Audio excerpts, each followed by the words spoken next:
그동안 연락 못했던 여자친구들과 엔조이 파트너들한테 전화를 돌렸고 하나하나 만나 어장 관리하듯 며칠을 바쁘게 보냈습니다. 며칠이 지났을까 문득 그녀의 생각이 났습니다. 그리 오래 참을 줄 모르는 여자인데 지금쯤 답답해서 미칠 것인데 라는 생각이 들어서 전화를 걸었지요. 전화는 울리기만 할 뿐 받지를 않네요. 집에 찾아가 볼까 생각해 보았지만 이내 포기했고 무슨 일이 있나 걱정을 하던 중 형한테서 전화가 와서 그 자리에 나갔습니다. 그녀의 친구도 있었기에 그녀가 연락이 안 된다고 하자 당황해하며 형을 쳐다보는데 그 순간을 본 저는 뭔 일 있구나 라는 생각이 제 머리를 스쳐갔고 무슨 일이냐며 형한테 물어보았습니다. 형은 뜸을 들이며 한참을 저를 궁금하게 하더니 결국 입을 열어 그동안의 이야기를 해주더군요. 저는 정말 어처구니가 없었고 믿기지도 않은 말을 듣고 있었습니다. 걔 며칠 전에 결혼했어. 잉? 뭔 소리야? 누가 결혼을 해? 뭔 소리야? 안 본 지 일주일 정도밖에 안 되는데 뭔 결혼? 왜 걔가 나 싫대? 진짜 결혼했다니까. 뭔 헛소리야? 싫으면 싫다고 하고 안 보면 되지. 웬 결혼을 했다고 해? 진짜 결혼했다니까. 결혼식 날 우리도 갔다 왔어. 그 말을 들으니 어처구니가 없었습니다. 처음에는 농담인 줄 알았지요. 분위기를 보니 농담이 아니구나를 알 수 있었습니다. 멍하니 결혼을 했다는 말을 생각하고 있는데 갑자기 떠오르던 것이 있었습니다. 전화가 걸려온 것과 누군가 놓고 간 차량용품이 떠올랐지요.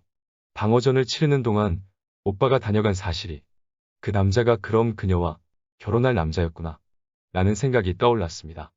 걔친 오빠 있어? 이번에는 그녀의 친구가 대답해 주더군요. 아니 여자만 셋인데 그중 장녀야. 어이없게도 그녀의 오빠라는 사람은 그녀의 결혼 상대남이었던 겁니다. 정말 어처구니 없고 할 말을 잃어버렸지요. 결혼했다 라는 말은 저에게 충격이었습니다. 물론 그녀와 결혼할 생각은 눈꼽만큼도 없었지만 그럼 결혼 날짜를 잡아놓고 나를 만난 거네? 결혼을 당일 하는 것도 아니고 준비하는 시간이 있었을 거 아냐? 라는 질문에 그녀는 고개만 끄덕이더군요. 한 달여 동안 동거하며 틈만 나면 쉬지 않고 달려들던 그녀가 결혼 날짜를 잡아둔 예비 신부였던 것입니다. 외국 영화에서처럼 남자들이 결혼 전에 하는 총각 파티처럼 저는 그녀의 신부 파티에 초대된 남자였던 것이죠. 한 달여 동안 동거한 것과 하루에도 몇 번씩 덮쳐오는 그녀가 떠올랐습니다. 저는 망치에 맞은 듯 띵했지만 금방 익숙해졌고 이내 그 남편 된 사람이 불쌍하다는 생각이 들더군요. 결혼이란 평생을 같이 해야 한다는 약속인데 과연 그녀가 평생 그 남자만을 바라보고 살 수 있을까? 결혼 날짜를 잡아놓고 한 달여 동안이나 그렇게 살았는데 그녀와 결혼한 얼굴도 모르는 남자가 불쌍하게 느껴지더군요. 결혼한 여자를 다시 만나고 싶지도 않았고 그녀 없으면 못 사는 것도 아니었기에 그렇게 저는 그녀를 잊어버렸습니다. 인연이란 참 재미있더군요.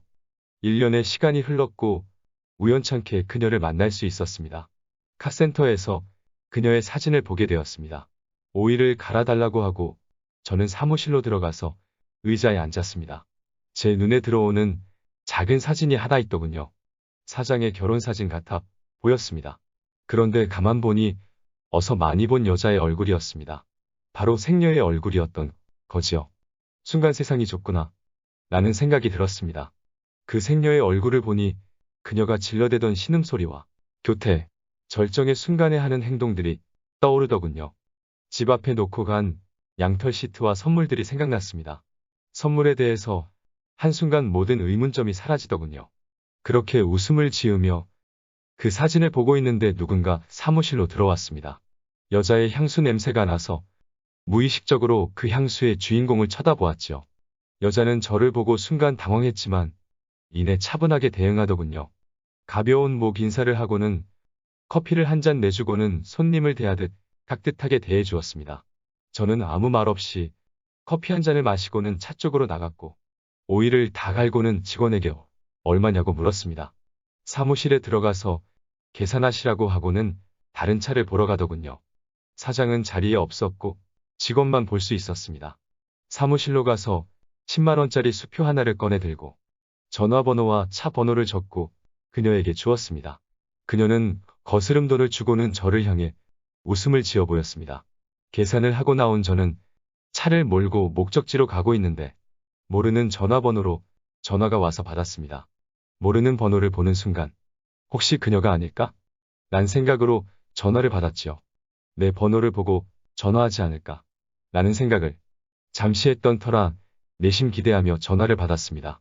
저의 예감은 맞았고 한번 보자며 그녀가 살던 동네로 내일 오후에 만나자고 약속을 했습니다.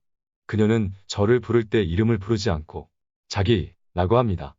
저를 보자마자 자기야 잘 지냈어? 하는데 별로 놀라지도 않았습니다. 남편한테 걸리면 어쩌려고 나와 만나자고 해. 동원훈련 들어가서 내일 모레 나와. 굳이 그것까지 얘기 안 해도 될 것인데. 그녀는 저에게 사인을 보낸 것이지요. 나를 어떻게 좀 해달라는 소리란 것을 전 알지만 모르는 척하며 질문을 이어갔습니다. 그래 결혼 생활을 즐거워? 남편이 매일 해줘? 그럭저럭 자기만은 못하지. 자기 같은 남자가 흔하지 않아. 그렇게 대화를 1시간여 동안 했고 그만 일어나자는 저희 말에 술 한잔 하러 가자며 저희 손을 잡아당기더군요. 뭔 소리야? 이러며 차에 태워 근처 가까운 러브호텔로 들어갔습니다. 1년 만에 다시 그 생녀를 안을 수 있었습니다. 이제 그녀는 결혼한 유부녀입니다. 이전보다 더 뜨거워져 있었고 몇 년을 굶은 사자 마냥 달려들더군요. 저는 그런 그녀에게 일말의 감정도 없이 그냥 일을 치렀습니다. 그렇게 그녀는 저에게 계속 전화를 하기 시작했고 마지못해 한 번씩 만나곤 했습니다. 저는 그녀를 걸레처럼 대했고 남편이 못해줘서 죽겠냐며 그녀를 골려대고 가지고 놀았습니다. 저는 그렇게 몇 번의 만남을 가졌고 가질 때마다 그녀를 학대하기 시작했지요. 일본 하드코어 물보다 더하면 더했지. 이전의 관계는 아니었습니다. 글로 쓰기 민망할 정도로 학대는 계속됐고 그녀 또한 더 격렬한 반응으로 보답을 하더군요. 이 생녀는 제가 만나본 최고의 여자였습니다. 몇 번의 만남 동안 저는 그녀에게 복수를 했습니다. 그녀를 학대하면 할수록 저희 기분은 이상하게 흥분이 되었고 이때부터 제가 점점 변하기 시작한 계기가 됐습니다. 여자에게 변태스러운 행동이 저에게 희열을 준다는 것을 알게 된 것이죠. 점점 그녀는 나에게 시간을 더 내달라고 보챘고 저는 그런 그녀를 더 이상 만나고 싶지 않았습니다.